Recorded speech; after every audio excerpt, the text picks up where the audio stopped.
Este momento de estudo é mais um privilégio que Deus nos concede. Abrirmos a sua palavra para meditarmos no seu grande amor maravilhoso que nos concede a vida eterna em Cristo Jesus.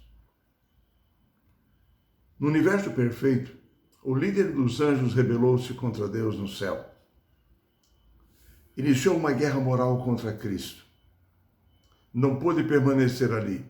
Foi expulso do céu juntamente com a terça parte dos anjos. Ao ser expulso do céu, decidiu vir a essa terra, buscando induzir o ser humano a aliar-se a ele contra Deus. Assim, a palavra de Deus nos diz que o grande conflito que se iniciara no céu foi transferido para a terra quando Adão e Eva pecaram, fazendo com que a morte se tornasse uma parte integrante do nosso destino. O verso-chave do nosso estudo dessa semana, de Romanos capítulo 5, verso 12, diz: assim como por um só homem entrou o pecado no mundo, e pelo pecado a morte, assim também a morte passou a toda a humanidade, porque todos pecaram. Adão, nosso primeiro pai, representava todos nós. E todos que nasceram dele já nasceram na condição de Adão depois do pecado. Adão e Eva foram criados com livre-arbítrio e advertidos por Deus quanto à existência de Satanás e do pecado. E a condição para viverem eternamente seria estar em harmonia com Deus, em harmonia com sua vontade e com seu caráter. A maneira de demonstrarem o seu relacionamento com Deus seria não comerem do fruto da árvore da ciência do bem e do mal. E foi-lhes dito: se vocês comerem dela, deste fruto, certamente morrereis. Foi-lhes pedido que não se expusessem à tentação, confiassem nas promessas na palavra de Deus e viveriam para sempre.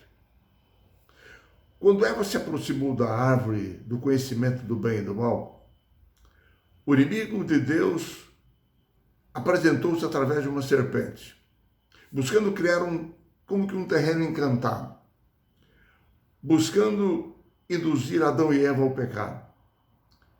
Começou a comer do fruto e nada aconteceu. Adão e Eva desconheciam o que era pecado e a morte. Assim, Eva raciocinou com uma lógica dentro da perspectiva humana. Não havia até aquele instante evidências do mundo natural quanto à existência do pecado ou da morte. A serpente estava comendo do fruto e não havia problema nenhum. Se ela fizesse o mesmo, o que aconteceria? A ordem de Deus parecia, então, muito restrita, até sem lógica. No livre-arbítrio, Deus colocou a vontade como soberana em nossa vida. Ele respeita as nossas decisões. Porém, para cada decisão que tomamos, existem resultados, consequências. Porque Deus obedece às leis que Ele mesmo criou, que estão de acordo com o seu caráter, justo e perfeito. Eva teve que decidir entre as duas ideias conflitantes. Certamente morrereis, é certo que não morrereis.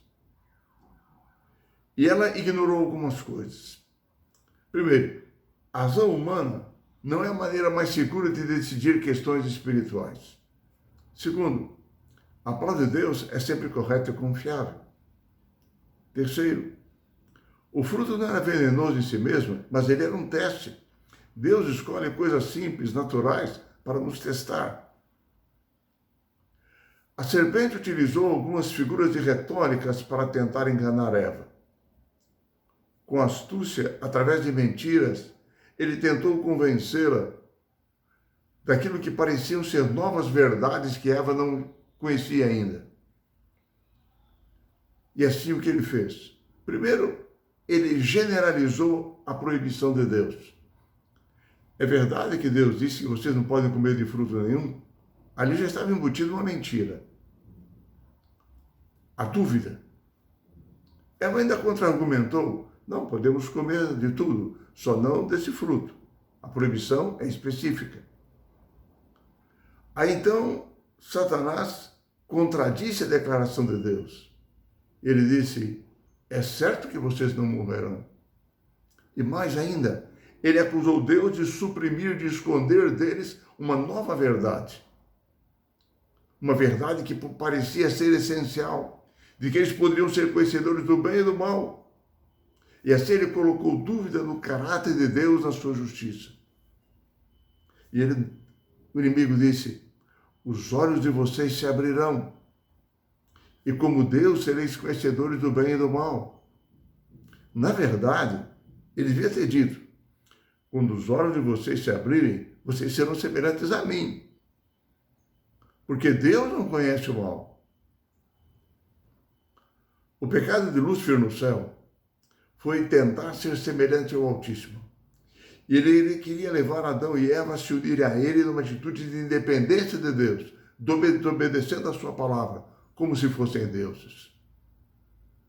Em Gênesis 3, nós vemos o desenvolvimento da psicologia da tentação. Eva primeiro teve a sua atenção despertada. Interessou-se pelo diálogo em torno do fruto. Quando nós contemplamos e dialogamos com a tentação, nós entramos no terreno encantado de Satanás. Despertada a dúvida, Eva agora usou os seus próprios sentidos, seguindo mais ou menos como que um método empírico de observação pessoal para decidir aquilo que era verdade ou não. Então, Eva pensou: quanto ao aspecto dietético, o fruto era bom para se comer. Quanto ao aspecto estético, ele era agradável aos olhos.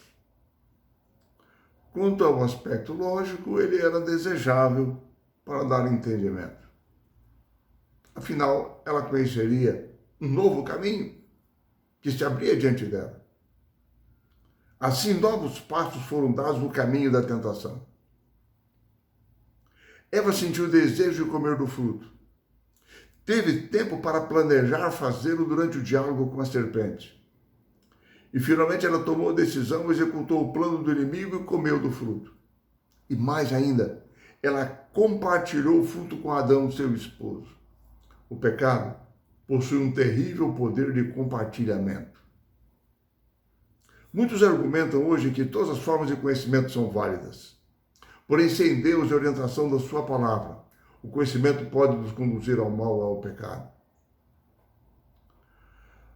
O centro da mensagem do inimigo era: se vocês comerem do fruto, é certo que não morrereis. Se tomassem de fruto, se dependessem de Deus, a fonte da vida, eles não morreriam, continuariam vivendo, porque eles eram imortais.